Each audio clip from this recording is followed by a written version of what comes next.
Bienvenue sur Vue d'ailleurs. Notre invitée du jour est une chef d'entreprise et elle va nous parler de la façon dont elle gère son entreprise en temps de crise, en temps de guerre sanitaire. Bonjour Corinne Versini. Bonjour. Vous êtes donc directrice générale de l'entreprise JD Inc. Dans le secteur de l'industrie. Vous fabriquez des matières premières pour l'électronique. Je crois qu'il s'agit d'encre plus précisément. Alors, quelle est la situation de votre entreprise aujourd'hui en termes de production, en termes de vente? Où est-ce que vous en êtes? Aujourd'hui, on est presque à l'arrêt. On a très peu de commandes. On a des commandes qui commencent à revenir plus ou moins de l'Asie, très peu de l'Europe. Et comme on travaille quand même pas mal avec l'Asie, on a eu une baisse de production depuis janvier, hein. Et l'approvisionnement en matières premières, parce que j'imagine que beaucoup de composants viennent d'Asie, justement. Est-ce qu'il a Non, été bloqué? non, pas du tout. Nous approvisionnons sur des matières premières très standards que l'on peut prendre un petit peu partout, ce qui fait que l'approvisionnement n'a jamais été bloqué. Par contre, ce sont les clients qui achètent, qui étaient à l'arrêt. Donc du coup, on a tous nos projets qui ont été décalés au mieux de 6 mois, au pire d'1 an. Ça veut dire qu'on va avoir une année 2020, à mon avis, assez catastrophique. Et les clients, par exemple, est-ce qu'ils règlent en temps et en heure? Comment ça se passe? Quand ils achètent, oui. Le problème, c'est qu'ils n'achètent pas en ce moment. Ah oui, d'accord. Et alors, en termes de production, vos employés, aujourd'hui, vous bénéficiez des mesures de chômage partiel? Comment ça se passe?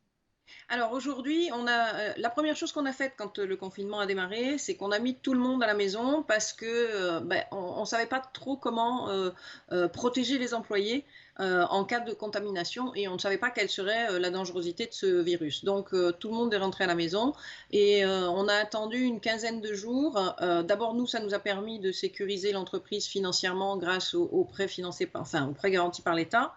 Et ensuite, ça nous a permis aussi de réfléchir à la façon dont on devait retravailler en mode dégradé, en quelque sorte, parce qu'il faut éviter absolument que les employés se contaminent entre eux si par hasard ils avaient le Covid.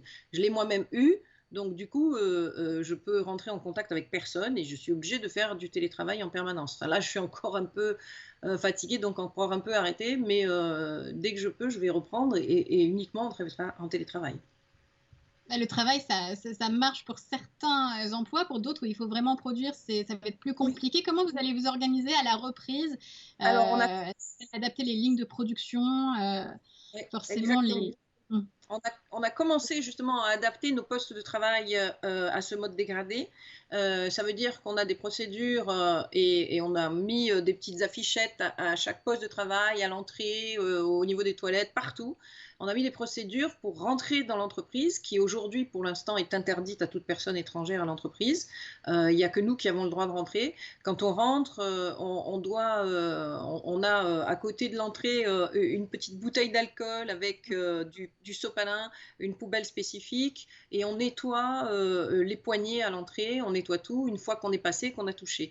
Ensuite, on va directement dans les toilettes. Certaines portes sont toujours ouvertes d'ailleurs. Alors la porte qui permet de rentrer dans les lavabos est toujours ouverte. Et ces toilettes, on a 4 toilettes et on a maximum 4 personnes dans l'entreprise avec chacun son lieu d'aisance de façon à ne pas contaminer. Et tout est désinfecté le matin quand on arrive et le soir quand on part. De la même façon, c'est le poste de travail est désinfecté le matin quand on arrive et le soir quand on part. Et chaque fois qu'on utilise quelque chose qui est commun, comme l'imprimante par exemple, on désinfecte avant l'utilisation et on désinfecte après l'utilisation.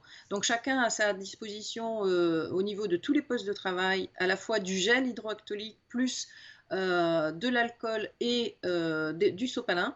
Et il y a des poubelles que l'on peut fermer sans toucher le sopalin, de façon à ce que le soir on puisse jeter les papiers qui ont été souillés et qu'il y ait le moins de contamination possible. C'est assez lourd et toutes les personnes travaillent avec des masques, des lunettes et des gants dans les laboratoires, mais ça on a l'habitude.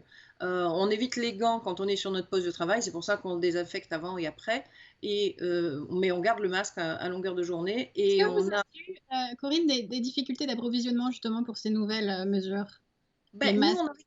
on avait déjà des masques, parce que dans la chimie, on a des masques. Donc, on était assez couverts. Et puis moi, au mois de février, comme j'avais vu comment ça se passait en Chine, j'avais déjà acheté des masques chirurgicaux avant que ça manque. Ainsi que j'avais fait des stocks aussi de gel hydroalcoolique avant que ça manque. Donc, finalement, comme on est très peu à la fois dans l'entreprise, oui, on prévoit. Ben, il vaut mieux anticiper. Vous savez, quand vous êtes une start-up, si vous n'avez pas anticipé un minima, vous êtes mort. Voilà. Donc nous, on essaye de toujours anticiper.